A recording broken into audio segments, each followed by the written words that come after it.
James Twin for the untouchable true school sports. Let's go, baby. Bow! Be careful what you wish for because it can become a reality. Yeah. The untouchable True School Sports Empire proudly presents something the boxing game's missing. Hey, what's going on? It's your boy BT, and I came here to talk some boxing with the thousands of True School Sports subscribers. All right, so the last but definitely not the least of these videos that I'm making on this walk here in Takamatsu. Guys, please save the date.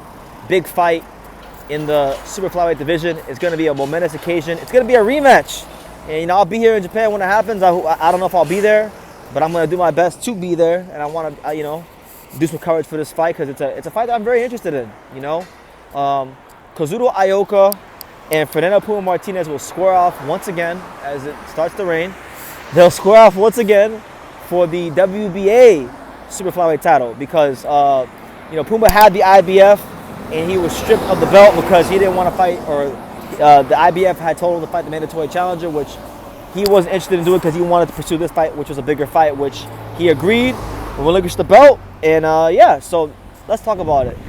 So Puma Martinez, this is a guy that I think is very underrated because right now at 115, the guy with all the fanfare, with all the accolades, who is universally recognized not just as the best fighter in this weight class, but one of the best fighters in boxing of any weight class is hold on, let me cross the street without freaking dying.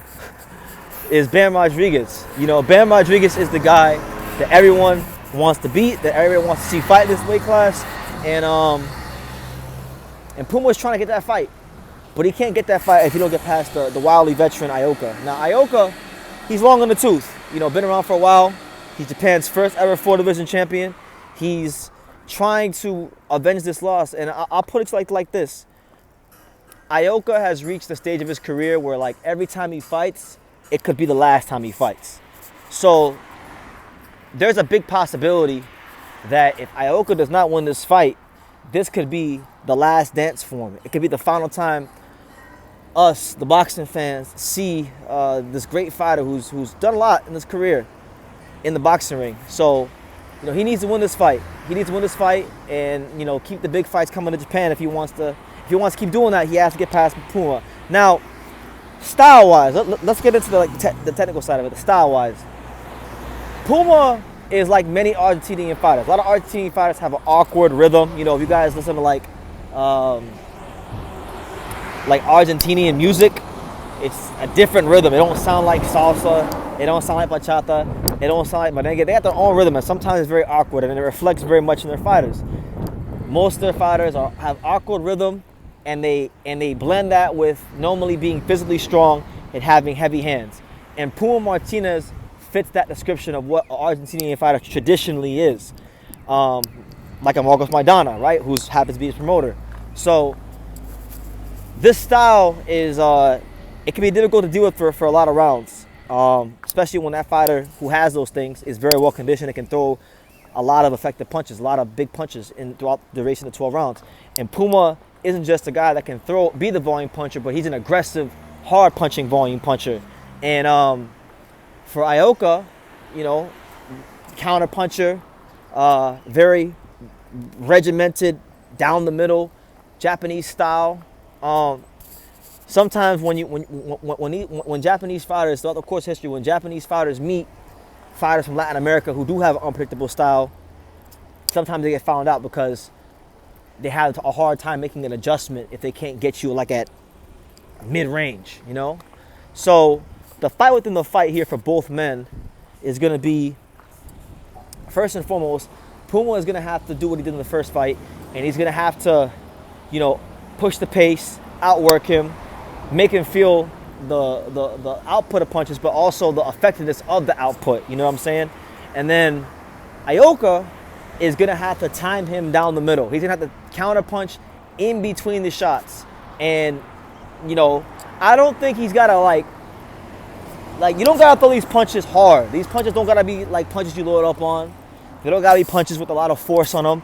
They just got to be punches that land and that are quick and that are sharp and that are accurate. And from the Ioka side of things, what you're hoping to do throughout the duration of the fight is you land a steady diet of counter punches, and you begin to discourage Puma Martinez. You begin to break down Puma Martinez. And whether he gets knocked out or not, you just want to continue to land that so you can lower his punch output. That's what he's going to need to do to win this fight.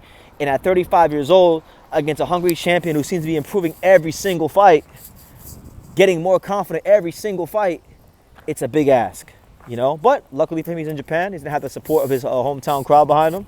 And I believe he will give it his best. So, really good fight. It's literally, guys, the last fight of the year. Like, this is the way, like many times in boxing, many years, you guys know, if you guys follow boxing year in and year out, and you know the calendar like I know the calendar for boxing, every year in Japan, they always close out the year with a big New Year's Eve fight. It's been this way forever, and it's no different now. So this is the way we're gonna end the year, and I'm hoping we end with a good fight. I'm hoping we end with you know, Ioka giving us the best he has left to give, and Puma Martinez, you know, definitely trying to stake his claim and make his presence felt as to why he is the best super flyweight in the world, and that it's not just about Bam, you know, it's not just about, you know, Kafu, who just became champion and beat Tanaka. It's not about those guys. He has to kind of establish now, okay, you've had the title, you've beaten some good fighters. Now you need to start going on the run, start putting together the names, the defenses, and let people know this is my division. And then eventually what's going to happen is, if Puma Martinez can get to this fight, and then, you know, maybe pick up one of those titles and keep winning, what's going to happen is people like me are going to say, hey, Bam, what you doing talking about going to 118? You got to see Puma, you know? But you know, we can't get to that point if Puma doesn't do what he needs to do on the 31st. I'm looking forward to this fight. It's a great fight. Two fighters, I think, do a great job representing their countries in boxing, and I'm going to do my best to be there. I really do want to go to this fight, so no promises, you know, but I did want to talk about it. So let me know what you guys think. What do you guys make of Ioka versus Puma Martinez? How do you see it playing out? Give me your breakdown in the comments down below. And like I say in every single one of these videos, you can love me or you can hate me, but I'm just a kid from Dania. So until next time, take care, guys. Thank you for watching another video on the untouchable True School Sports Empire. For more great boxing content just like this, make sure you guys click right over here.